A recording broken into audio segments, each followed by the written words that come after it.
In this video, I'm going to show you how to view your students' 360 report.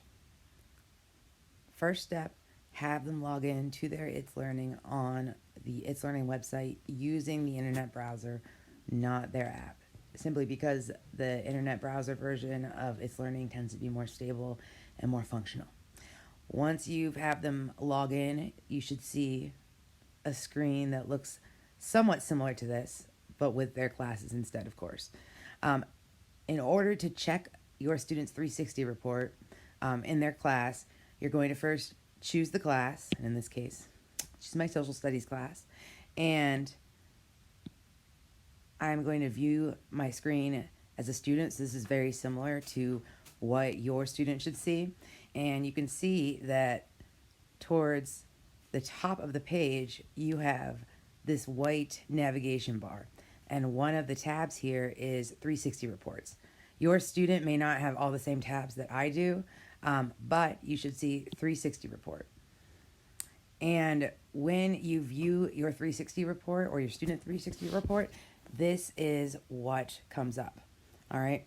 And there's 3 tabs on the 360 report. And it's called that simply because it literally lets you see everything that your student has done or not done on itsLearning in whatever class you're looking at, in this case, social studies.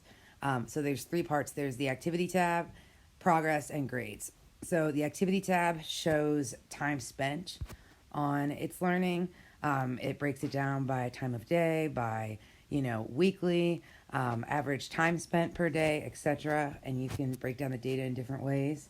How many posts they've made, discussion posts, or if they've started a thread in their class, if the teacher was doing a discussion activity, etc.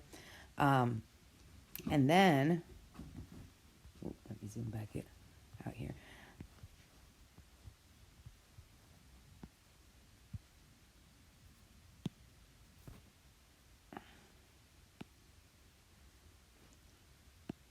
The next tab, and this is going to be your most useful tab, is the progress tab. And this is where you can actually look at all the different activities that the teacher has posted for the students in itsLearning. And you can look and see how many of those activities, assignments, tasks, whatever they may be, your student has done, completed, how many of them they've actually visited, like if they visited the page with the instructions or the resource, etc. And if you scroll down a little bit, you'll see course elements.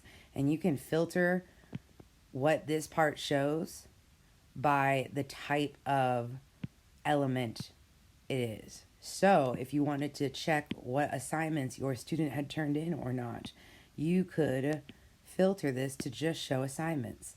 And in my case, you can see that if you scroll down and let's say we